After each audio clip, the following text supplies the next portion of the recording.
हिंदवी स्वराज्याचे सरसंस्थापक छत्रपती शिवरायांना मानाचा मुजरा करतो। लोकमाता पुण्यश्लोक अहिल्यादेवी होळकर यांच्या चरणी नतमस्तक होतो। भारतीय राज्यघटनेचे शिल्पकार भारतरत्न डॉक्टर बाबासाहेब आंबेडकर यांना मानवंदना अर्पित करतो। आणि आज पद्मश्री डॉक्टर विठ्ठलराव विखे पाटील आणि पद्मभूषण बाळासाहेब विखे पाटील यांच्या पुतळ्याचं अनावरण, साखर कारखान्याच्या नूतनीकरणाचा शुभारंभ अशा विविध कार्यक्रमांकरता आपल्यामध्ये उपस्थित झालेले भारताचे कणखर आणि कर्मठ गृहमंत्री आणि भारतामध्ये नव्याने सहकार रुजवण्याचं काम ज्यांनी सुरू केलंय ते भारत देशाचे पहिले सहकारिता मंत्री आदरणीय अमितभाई शहाजी, महाराष्ट्राचे लोकप्रिय उपमुख्यमंत्री एकनाथराव शिंदेजी, अजितदादा पवारजी, मुरलीधर मोहोळजी, चंद्रशेखर बावनकुळेजी। हा कार्यक्रम ज्यांनी नियोजित केला ते महाराष्ट्राचे जलसंपदा मंत्री आणि या जिल्ह्याचे पालकमंत्री डॉक्टर राधाकृष्ण विखे पाटीलजी, गिरीश महाजनजी, जयकुमार गोरेजी, पंकजाताई मुंडे, रवींद्रजी चव्हाण, बाबासाहेब पाटील।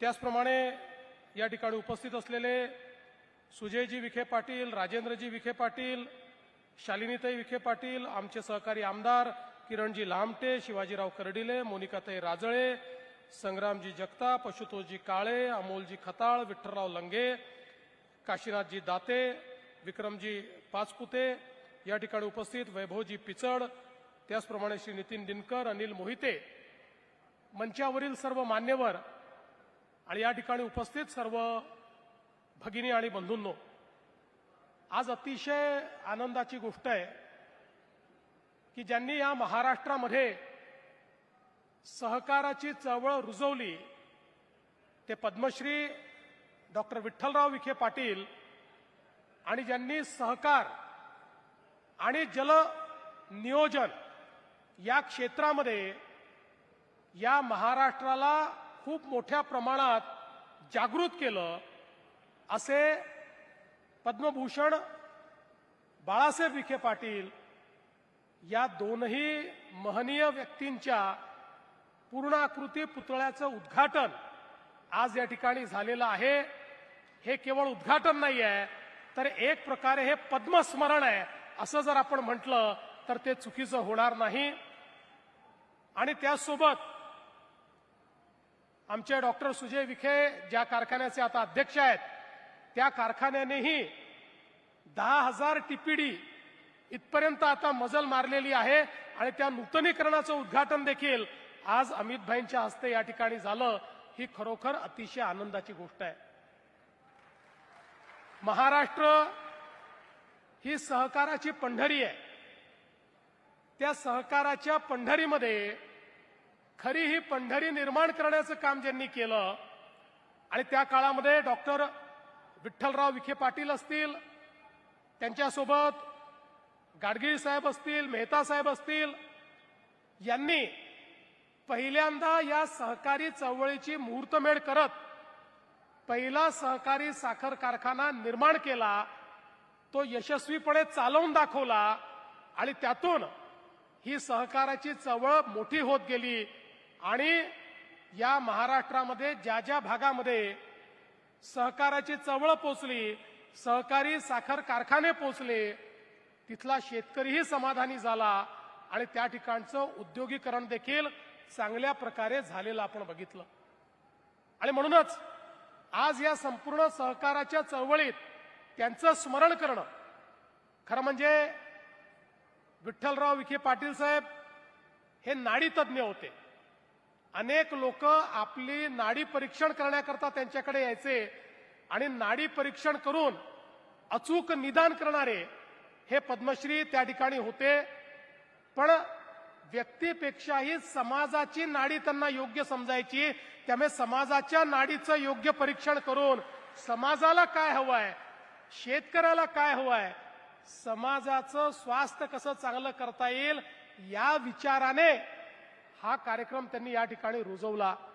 आणि त्यासोबत आपल्याला माहिती आहे की पद्मभूषण आपले बाळासाहेब विखे पाटील ज्यांनी सहकार तर मोठा केलाच, पण खऱ्या अर्थानं या महाराष्ट्रामध्ये पाणी चळवळ राबवत महाराष्ट्राला दुष्काळ मुक्त करण्याकरता पाण्याचं नियोजन कसं करता येईल, वाहून जाणारं पाणी कसं आपल्याला परत आणता येईल या संदर्भात एक मोठी चळवळ त्यांनी उभी केली आणि संपूर्ण महाराष्ट्र दुष्काळ मुक्त करण्याचं स्वप्न या महाराष्ट्राला दाखवण्याचं काम हे त्या ठिकाणी बाळासाहेब विखे पाटलांनी केलं. मला आठवतं माझ्या समोर देखील एक मोठं प्रेझेंटेशन त्यांनी या संदर्भातलं केलं होतं आणि त्यावेळेस मी त्यांना सांगितलं होतं की हे स्वप्न पूर्ण करण्याचं काम आमचं सरकार करेल आणि आपण त्यानंतर त्याच भूमिकेतून या महाराष्ट्रातला नदीजोड प्रकल्प सुरू केला. मग विदर्भामध्ये त्या ठिकाणी वैनगंगा नळगंगा असेल किंवा इकडे आमच्या तापीच्या खोऱ्यामध्ये त्या ठिकाणी पाणी आणण्याचं काम असेल किंवा सगळ्यात महत्वाचं म्हणजे जे सगळं उल्हास खोऱ्यातलं वाहून जाणारं पाणी आहे 54 टीएमसी पाणी जे समुद्रात चाललंय ते उचलून या ठिकाणी गोदावरीच्या खोऱ्यामध्ये आणून आणि गोदावरीच्या खोऱ्यातला दुष्काळ दूर करायचा. नगर नाशिक पासनं तर मराठवाड्यापर्यंत सगळा भाग हा पूर्णपणे दुष्काळ मुक्त करायचा. आता केवळ हे स्वप्न राहिलेलं नाही तर हे स्वप्न पूर्ततेकडे आपण चाललेलो आहोत. त्याकरता सगळ्या मान्यता देखील आपण घेतलेल्या आहेत आणि मला या गोष्टीचा आनंद आहे की बाळासाहेब विखे पाटलांचं स्वप्न पूर्ण करायचं होतं आणि म्हणून यावेळेस ते स्वप्न पूर्ण करण्याची जबाबदारी आम्ही त्यांच्या सुपुत्रांनाच राधाकृष्ण विखे पाटलांना दिली आणि त्यांना सांगितलं बघा स्वप्न पूर्ततेपर्यंत आम्ही आलो आहोत, आता पूर्ण करण्याची जबाबदारी तुमची आहे. आणि मी विश्वासाने सांगतो की पुढच्या 5-7 वर्षात टप्प्याटप्प्यानं हे संपूर्ण पाणी आम्ही गोदावरीच्या खोऱ्यामध्ये आणू आणि त्यानंतर महाराष्ट्रातला आणि विशेषतः आपला जो नगरचा भाग आहे, जो मराठवाड्याचा भाग आहे, इथल्या दुष्काळाला भूतकाळ केल्याशिवाय आम्ही राहणार नाही. अशा प्रकारची जबाबदारी आम्ही घेतली आहे. त्यामुळे पहिल्या पिढीचं स्वप्न तिसरी पिढी करते आणि चौथी पिढी पण तयार आहे त्या स्वप्नाला ताकद देण्याकरता. त्यामुळे मला विश्वास आहे की निश्चितपणे एक मोठं परिवर्तन हे ज्या प्रकारे त्या काळात घडलं तसंच ऐतिहासिक परिवर्तन या कालावधीमध्ये देखील आमच्या माध्यमातून या ठिकाणी आम्ही निश्चितपणे करू. आज या निमित्ताने खरं म्हणजे सहकाराच्या संदर्भात मला उल्लेख केला पाहिजे की माननीय प्रधानमंत्री मोदीजींनी पहिल्यांदा सहकाराचं महत्त्व समजून घेतलं. या देशामध्ये इतके प्रधानमंत्री झाले, इतकी सरकार आली, पण सहकार विभाग महत्वाचा आहे, हा परिवर्तन करू शकतो असं कधी कोणाला वाटलं नाही.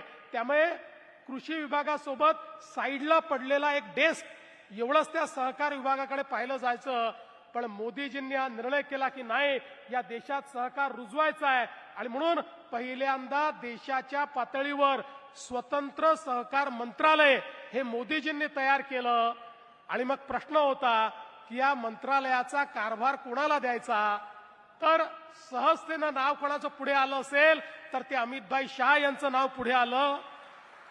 अमितभाईंचं नाव याकरता पुढे आलं नाही की ते खूप कर्तृत्ववान आहेत, ते खूप महत्वाचे मंत्री आहेत, कुठलंही काम ते करू शकतात, त्यांना फायनान्स मधलं कळतं, केवळ एवढ्या करता नाही तर ते याकरता देखील आलं की अमितभाई शाह हे सहकारातले कार्यकर्ते आहेत. त्यांचं संपूर्ण जे नेतृत्व आहे हे सहकारातनं तयार झालेलं आहे आणि सहकारी बँकेचे अध्यक्ष म्हणून, जिल्हा बँकेचे अध्यक्ष म्हणून एक गुजरातमध्ये सहकाराची चळवळ फुलवण्याचं काम हे अमितभाई शहांनी केलं.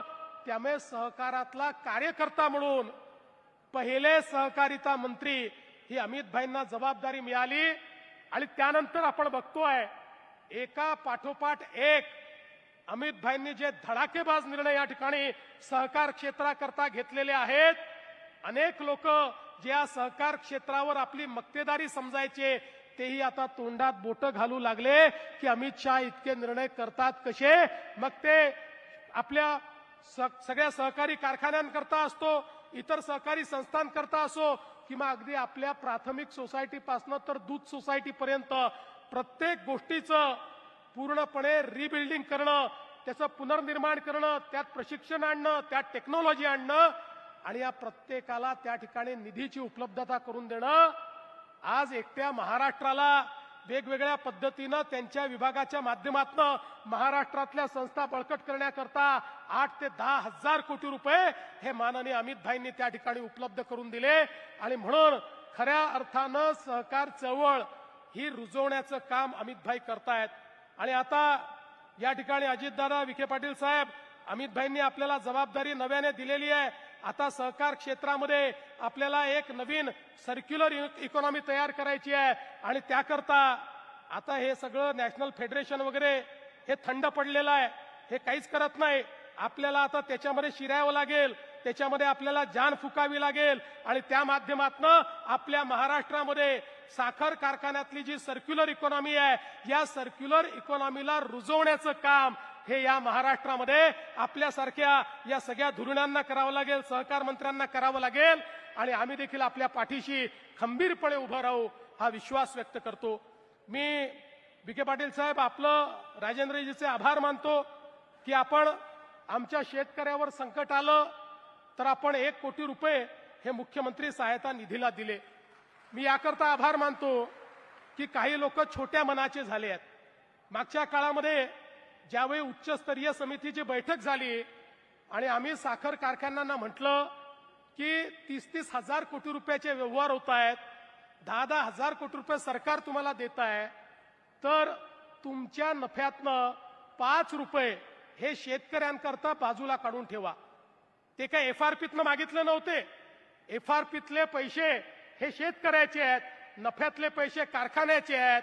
आपण जर विचार केला तर या ठिकाणी 200 कारखाने आहेत, फार तर 25 लाख रुपये एका कारखान्याला त्या ठिकाणी आपण बाजूला शेतकऱ्यांकरता काढून द्यायला सांगितलं तर त्या कारखान्यातल्या काही लोकांनी, सगळ्यांनी नाही पण काही लोकांनी असा गजब उभा केला आणि म्हणाले शेतकऱ्याकडनं तुम्ही पैसे वसूल करताय, शेतकऱ्याकडनं पैसे वसूल करताय. शेतकऱ्याकडनं नाही तर तुमच्या कारखान्यातल्या नफ्यातनं 25 लाख रुपये जो शेतकरी तुमच्याकडे त्या ठिकाणी शेतमाल टाकतो, जो तुमच्या करता राब राबतो, हाडाचं काळं करतो, रक्ताचं पाणी करतो, त्या शेतकऱ्यावर त्या ठिकाणी अशा प्रकारची आपत्ती आली आणि तुम्हाला 5 रुपये द्यायला सांगितले तरी देखील तुम्ही मागे पुढे पाहता.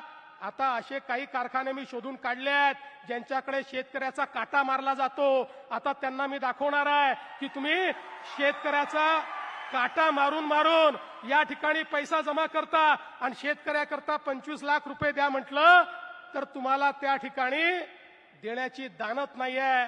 अरे तुम्ही मालक नाहीये, या कारखान्याचे मालक आमचा शेतकरी आहे. त्यामुळे त्या शेतकऱ्याच्या पाठीशी उभं राहण्याचं काम या महाराष्ट्रामध्ये सरकार करेल. आणि मी सांगू इच्छितो, आज आमच्याकडे शेतकऱ्यावर आपत्ती आलेली आहे.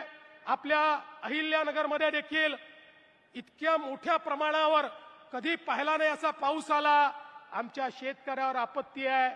काही लोक या आपत्तीचंही राजकारण करू इच्छितात, पण त्यांना मी सांगतो काळजी करू नका. आमचं सरकार हे शेतकऱ्याच्या पाठीशी उभं आहे.